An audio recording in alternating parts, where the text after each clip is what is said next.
Hello, and welcome to A Word of Hope for Monday of the fifth week of Easter. I'm Father Scott Steinkerchner here at Martin de Porres House in Oak Park, Illinois.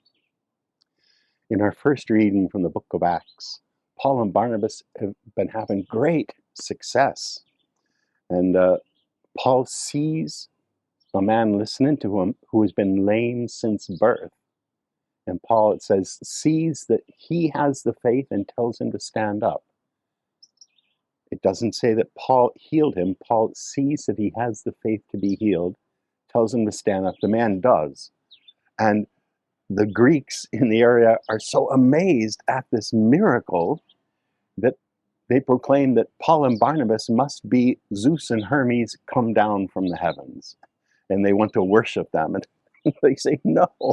The God who made heaven and earth did this and does it all. And I am telling you, turn from worshiping these idols to worship that God who created heaven and earth.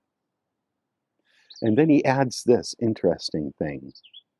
In past generations, God allowed all Gentiles to go their own ways, yet in bestowing his goodness, he did not leave himself without witness.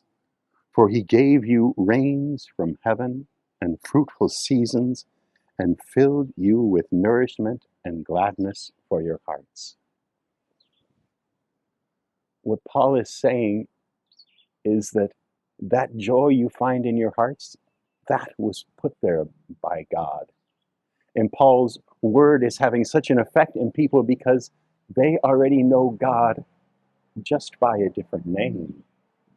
And he is now connecting them with what they most deeply desire, what has fed them all along. Sometimes we think faith is so difficult. What are we to believe? It's not difficult once you connect it to that which nourishes you most deeply inside, because that is planted by God.